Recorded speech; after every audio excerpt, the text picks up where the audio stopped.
జగిత్యాలకి జిల్లాకి మేజర్గా 2 ప్రోగ్రామ్స్ కోసం రావడం జరిగింది. నవోదయ స్కూల్ ఏదైతే అకాడమిక్ స్టార్ట్ అయిందో టెంపరీ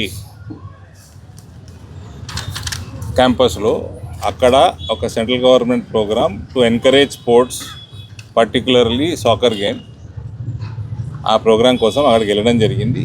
ఎట్లా వెళ్తున్నాం కదా అని నవోదయకి అక్కడ అలొకేట్ చేసిన ల్యాండ్ ఇన్స్పెక్షన్ కూడా చేసినాము. బ్రహ్మాండమైన ఎన్ని ఎకరాలు అది? మొత్తం 23 ఎకరాలు.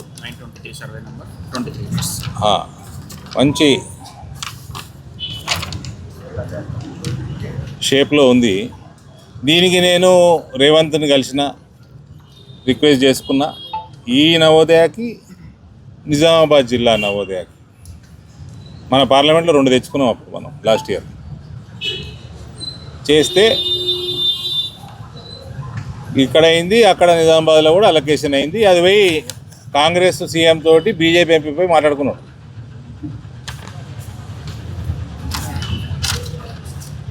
అట్లా రేవంత్ దగ్గర వేరే పని కోసం ఎమ్మెల్యే కూడా వచ్చిండు. కానీ ఇలా మర్మం ఏందో కానీ కొరుట్ల నవోదయకి, నిజామాబాద్ నవోదయకి ల్యాండ్ అలొకేషన్ అయిపోయింది. కేంద్రీయ విద్యాలయం జగిత్యాలకు అయితలేదు. ఇదేదో మర్మం. మేము స్ట్రైట్ ఫార్వర్డ్ పాలిటిక్స్ చేసేవాళ్ళము, మాకు తిరకాసు రాజకీయాలు తెలియవు.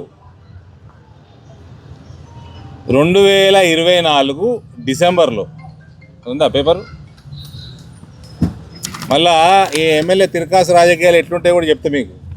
ఎవరో వచ్చి రెవెన్యూ ఇన్స్పెక్టరు, డిప్యూటీ తహసీల్దార్ వచ్చారు వీడికి. వచ్చి బాగా ట్రైనింగ్ తీసుకొని వచ్చారు. మీరు జర ఇన్వెస్టిగేట్ చేసుకుంటే మధ్యాహ్నం పోయొచ్చుంటాడు ఎమ్మెల్యే దగ్గరికి. ఎమ్మెల్యే ఉన్నాడా జగిత్యాల? చూడు, పోయొచ్చుంటారు. ఏమంటాడు అదేదా పేపరు? 2.5 నుంచి 5 ఎకరాలు కేంద్రీయ విద్యాలయానికి 2.5 ఎకరాల నుంచి 5 ఎకరాల వరకు అని గవర్నమెంట్ అడుగుతుంది. మేము 5 ఎకరాలు ప్రపోజ్ చేసినాము. ఎక్కడ? చెలగల్. ఇది ప్రపోజ్ చేసింది ఎప్పుడు? November 25 December 25? డిసెంబర్ 25 లేదు 24. బిఫోర్ శాంక్షనింగ్ ఆఫ్ కేవీ వాళ్ళు చేసిన ఎక్సైజ్లో.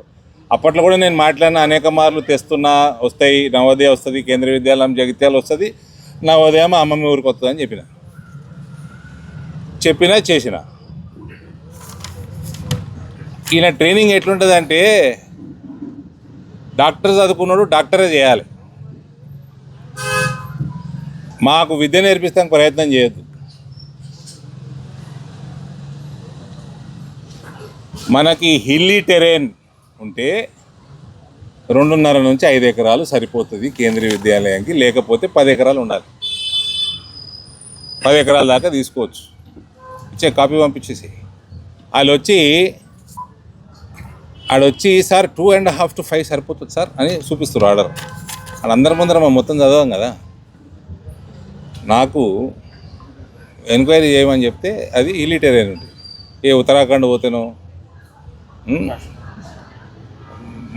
కాశ్మీర్ అంటుంది, కొండలు గుట్టలు ఉంటే 2.5 నుంచి 5 ఎకరాలు. ఈడ 10 ఎకరాలు. ఒక కేంద్రీయ విద్యాలయం జగిత్యాల పట్టణాని కోసము వస్తే 10 ఎకరాలు వేయడానికి మీకు ఏందా ఇబ్బంది? ఒకటి.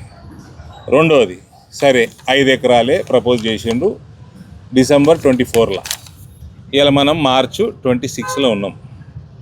శాంక్షన్ అయింది కేంద్రీయ విద్యాలయం ఒఫిషియల్గా 1 అక్టోబర్ 25 నాడు. అయ్యి ఆ 3 నెలలు, ఈ 2 నెలలు దాటిపోయి 6 నెలలు నడుస్తుంది. నవోదయాలు అయిపోయినాయి. 23 ఎకరాలు ఆడ నిజామాబాద్లో దాదాపు 25-30 ఎకరాలు, 30 acres. ఈడ 10 ఎకరాలు వేయడానికి ఎందుకు లేట్ అవుతుంది అంటే, ఆయనకి ఇంట్రెస్ట్ లేదు. ఆయనకు ఏదో డబుల్ బెడ్రూమ్ కట్టుకున్నాడు ఊరవతల. ఆయన ఊరా అది? ఆయన ఊరా? సొంత ఊరు. ఆయన పొలాలు ఉన్నట్టున్నాయి, ఆయనకు సంబంధించిన వ్యాపారాలు ఉన్నాయి, క్రషర్ గీషలు ఉన్నట్టున్నాయి. అక్కడ పెట్టాలని ఆయనకు ఆశ. అది నేను ఒప్పుకుంటానండి. అది ఒప్పుకుంటారా? ఈయన టీఆర్ఎస్ ఈయన ముఖ్యమంత్రి నన్ను మేనేజ్ చేయలేకపోయాడు. అప్పటి ముఖ్యమంత్రి నన్ను మేనేజ్ చేయలే, నా చెప్పులను కూడా మేనేజ్ చేయలే. రోడ్డు ప్రజా శ్రేయస్సుకు వ్యతిరేకంగా, నా పార్టీ శ్రేయస్సుకు వ్యతిరేకంగా నా చెప్పులను కూడా మేనేజ్ చేయలేడు ఓడు. నన్ను చేస్తారా? మీకు జగిత్యాల పట్టణ జనాభా ఎంతరండి? వీళ్ళందరికీ స్కూలు, డే స్కాలర్ స్కూల్ పక్కకు ఉండాలనా, ఊర్లో ఉండాలనా, లేదా ఊరవతలు ఉండాలనా? అది మీ ఎమ్మెల్యేకి మీ మీద ఉన్న చిత్తశుద్ధి. అయితే ఈయన ఏం చెప్తాడు నాకంటే, ఉత్తమ్ కుమార్ రెడ్డి ఒప్పుకుంటలేడు. మరి ఉత్తమ్ కుమార్ రెడ్డి ఒప్పుకుంటున్నా లేదా అన్నది ఉత్తమ్ కుమార్ రెడ్డి జవాబు ఇవ్వాలి. ఇలా నమ్ముకొని నేను ఉత్తమ్ కుమార్ రెడ్డిని తిట్టలేను కదా. నువ్వు టీఆర్ఎస్లా గెలిచినావు, కాంగ్రెస్ కండువా కప్పుకున్నావు, నువ్వు పోయి ఉత్తమ్ కుమార్ రెడ్డిని పోయి ఒప్పించుకొని తెచ్చుకో. ఇంట్రెస్ట్ వల్ల ఆయన ఊర్లో ఆయన పొలాల పక్కకి స్కూల్ వస్తే అంటే వీళ్ళకి రాజకీయం వ్యాపారం అయిపోయింది. గది ఫరకు అరవింద్ ధర్మపురికి వేరే వాళ్ళకి. జగిత్యాల ప్రజలు చాలా వినాలి జాగ్రత్తగా. మేమేమో కింద మీద పడి ఇంత పెద్ద పెద్ద స్కూల్ ఈ జిల్లాకు తీసుకొస్తే ఈ చిల్లర కథలు చేసుడు. ఇవాళ ఇష్యూ చేస్తా అని చెప్పి ఓ బ్యాచ్ని పంపిండు. ఆ బ్యాచ్ నా డ్రైవర్ కూడా భయపడాడు. నాకు ఇటువంటి నాయకురాలు లేక స్లోగా ఉంటాను. నేను దొరికినాక స్లో ఉంటానా అండి? నాకంటే ఎక్కువ ధైర్యం ఉంది ఈమెకి, ఈ మేడంకి. అవునా ఎమ్మెల్యే, నీకోరన్న బ్యాచ్ మా దాంట్లో నీకోరన్న పిల్లగాడు నచ్చితే, పిల్లగాడు నచ్చితే నువ్వు నీ పార్టీలో జాయిన్ చేసుకో. అక్కడ ఉండి ఈడ ఫండింగ్ చేయకు. అది నడవదు, నా కింద నడవది. కోవట్ రాజకీయాలు నా దగ్గర నడయి. నిజామాబాద్ జిల్లాలో ఎన్నడో బందేని. ఇక్కడ ఇట్లాంటి నాయకులు దొరికినాక నేను ఆగుతానా? ఎక్కడదక్కడ కోసేస్తా. ఇటువంటి వాళ్ళు చేయబట్టి తెలంగాణలో ప్రభుత్వం వస్తలేదు, ఇటువంటి కోవట్లు చేయబట్టి. నిజామాబాద్ పార్లమెంట్లో ఏ ఎలక్షన్లో అయినా బీజేపీకి మంచి రిజల్ట్ ఎందుకు వస్తుందంటే వీళ్ళందరినీ కత్తెర పెడితే ఎక్కడదక్కడ. నీకు టీఆర్ఎస్కి వెళ్ళి గెలిచి ఏదో ఎమ్మెల్యే, నేను ఎంపీని, మీతో ఏంది పంచాయతీ? నీ అసలు 7 నా కింద ఎందుకు పంచాయతీ? నలుగురికి మంచి జరిగే 4 పనులు చేసుకుందామని మంచిగా చూస్తే అంటే మీ రెవెన్యూ ఇన్స్పెక్టర్, డిప్యూటీ తహసీల్దార్ అయితే మేము చదువుకోలేదా? మీ ముఖ్యమంత్రి అనుకున్నావు నన్ను?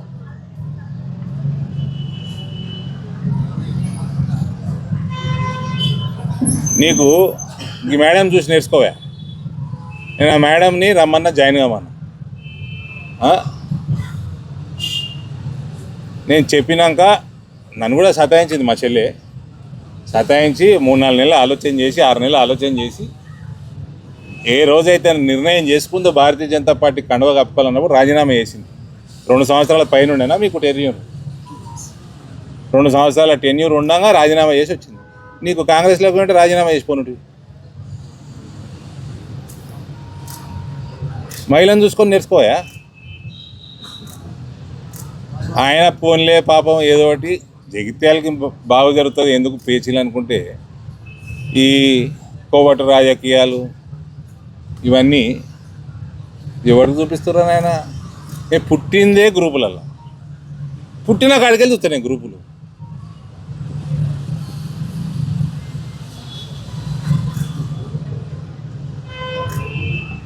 ఏమంటే నేను వచ్చినాక అటాక్ చేసేది ఉండే, ఎందుకు? ఈయన కాల్చి పడేస్తాడు. అవన్నీ ఇజ్రాయెల్ బందూకులు, అవి వాడక చాలా రోజులైంది. అది కూడా ఉత్సాహంగా ఉంటాయి పేలుతామని.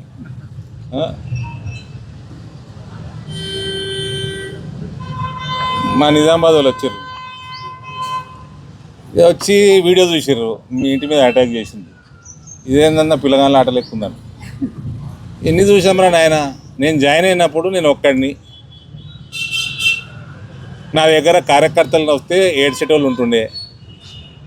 తయారు చేసిన రామ్గఢ్ వచ్చిందా ఇక ఫస్ట్ జాయినింగ్ రామ్గఢ్ ఏడి ఉండే కాదు ఇవాళ ఏడి వీడు చాయ్ తాగుతాం కదా అప్పట్లో యువజన కాంగ్రెస్ ఎలక్టెడ్ పార్లమెంటు లీడర్ వాడు జాయిన్ చేసుకున్నా ఒక 10 మంది పిల్లగాళ్ళని తయారు చేసుకున్నా మెల్లమెల్ల పోతుంటే నాయకులు జమ అయింది ఇలా పార్టీ ఇట్లా తయారైంది ఈడొచ్చి రాలేస్తావా అని రా ఇప్పుడు రా